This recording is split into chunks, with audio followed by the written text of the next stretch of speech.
President Trump just pulled off what feels like a historic tactical U-N-O reverse on Iran, the kind of move the world rarely sees coming. In the process, he may have reshaped the global economic chessboard, and the country feeling the pressure the most might not be the one you expect. Get ready. Buckle up. As the peace negotiations unfolded, it became clearer that their failure may have been part of a larger strategy. The more you watched, the more it resembles something straight out of the art of war. When peace is impossible, make every effort to show you tried, so that when decisive action becomes necessary, it appears to be the only logical step left. The talks did not go well. Vice President J.D. Vance even said, "Unfortunately, we were not able to make any headway. We were flexible. We were accommodating. The president told us to come in good faith and do our best." Then, less than 12 hours after the negotiations collapsed in Islamabad, President Trump made a dramatic move, announcing action to shut down the Strait of Hormuz. Mr. President, you wrote on Truth Social this morning saying that we will begin the process of blockading any and all ships trying to enter or leave the Strait of Hormuz. And at some point, we will reach an all being allowed to go in and all being allowed to go out basis. Right. So tell us what you're trying to accomplish with this blockade, all in, sir. All out. Yep. It's called all in and all out. There'll be a time when we'll have them all come in and all come out, but it won't be a percentage. It won't be a friend of yours like a country that's your ally or a country that's your friend. It's all or nothing. And that'll be, that won't be in too long a distance. No, we're just bringing the ships up. We got a lot of ships, so we're bringing them up. We think that numerous countries are going to be helping us with this also, but we're putting on a complete blockade. We're not going to let Iran make money on selling oil to people that they like and not people that they don't like or whatever it is. It's going to be all or none, and that's the way it is. And it'll be, you saw what we did with Venezuela. It'll be something very similar to that, but at a higher level. And Mr. President, you say that there may be a mine out there somewhere that nobody knows about but them, and this is world extortion. How will the United States ensure that the mines are removed in the Strait of Hormuz? So we have minesweepers there now. We have highly sophisticated underwater minesweepers, which are the latest and the greatest, but we're also bringing in more traditional minesweepers. And so I understand is the UK and a couple of other countries are sending minesweepers. A lot of countries don't have minesweepers. Think of it. They had 28 mine droppers. What country has 28 mine droppers? 28 boats to drop mines. What country? They've been completely obliterated. That means stopping Iranian oil from reaching global markets. Iran can produce it, but selling it becomes the problem. And when you look at who Iran primarily sells that oil to, often at discounted rates, you start to see how this move could have ripple effects far beyond just Iran. And this is where the strategy starts to come into focus. Because this is not just about Iran. This is about leverage. The Strait of Hormuz is one of the most critical energy choke points on the planet. A significant portion of the world's oil supply moves through that narrow passage every single day. When that flow is threatened, global markets react instantly. Oil prices shift. Supply chains tighten. Nations that depend heavily on discounted Iranian oil suddenly find themselves scrambling for alternatives. Countries that quietly benefited from those arrangements now have to face the reality of paying market rates elsewhere. In other words, the pressure does not stay contained. It spreads. What looks like a move against Iran quickly turns into a geopolitical ripple effect that forces multiple players to reassess their positions. Allies take notice. Adversaries feel the squeeze.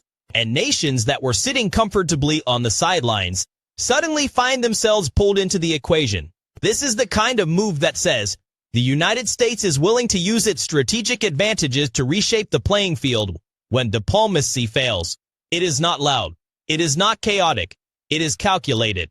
And whether you agree with it or not, you cannot deny that it changes the conversation from what is Iran going to do next to how is the rest of the world going to respond now. People on the so-called woke right were quick to get upset about the comment President Trump posted on Truth Social. But what is interesting is the double standard in how outrage gets applied. On one hand, they focus heavily on Trump's words and try to turn it into controversy. But on the other hand, there are far more extreme and openly hostile statements being thrown around on the global stage. Phrases like "death to America" and death to Israel that are said far more aggressively by hostile regimes and groups without nearly the same level of internal pushback. That is the contrast people are noticing. One side is being scrutinized for tone and messaging, while the other side is making outright hostile declarations toward the United States and its allies. From a conservative point of view, the real issue is not just what is said. It is who is being held accountable and who is not. At the end of the day, supporters of Trump see it as another example of selective outrage. The focus should be on defending American interests, not getting stuck in internal debates, while real external threats are openly stating their intentions. This is what Trump said. For years, I've had to listen to them say, death to America, right? They say, death to America, death to Israel. And what I'm referring to is, when I talk about civilization, it'll be much different because their military will be totally gone. It's pretty much gone now. This is where things inside the conservative media space started getting heated. Ben Shapiro went on Fox News and directly addressed some of the biggest names in conservative commentary, including Tucker Carlson, Megyn Kelly, and Candace Owens, calling them out over their takes and sparking a major internal debate on the right. Let us take a look at what he said. Condemning AIPAC dark money spending, as he put it. The Democratic base had a huge anti-Israel problem that they confronted in the 2024 election. But do you think at all that this is a both parties' issue at this point? I think it's mainly a Democratic Party issue. I do think that there is a wing of the conservative base that has become essentially the grievance party, mirroring a lot of the concerns of the left, seeing politics through the same grievance-based conspiratorial lens, suggesting, for example, as Candace Owens did over the weekend, that the president is a slave to Israel or that Israel is manipulating this president. The president, as anyone who has watched him for the last decade knows, makes his own decisions. And the conspiratorial horse crap that is being promoted by Tucker Carlson or Megyn Kelly or Candace Owens or Alex Jones, that the president is acting at the behest of a foreign nation, is nonsense. The president knows it's nonsense. So does the Republican base. So much of that, gains traction on social media. What do you do to stop terrible narratives like that from taking hold and changing people's minds and informing their thought about things? I mean, obviously, I think that the algorithmic disconnect is quite real. You see it particularly on X, but you also see it on TikTok and other social media. People need to touch grass. Go talk to the people you go to church with, and what you will find out is that most of those people agree with the president of the United States. The vast majority of conservatives have agreed for 50 years that the Iranian regime is a threat to the United States, to its allies, to the region, and to the world. And this president is making the bravest foreign policy move of my lifetime and actually keeping a promise that he made back in 1980 that he would take on the Iranian regime if ever he got the power. Again, this conspiratorial notion that the president switched his opinion here ignores 4+ decades of the president being perfectly consistent on this issue. And as per our usual arrangement, only this president had the balls to actually keep the promises that other presidents have made.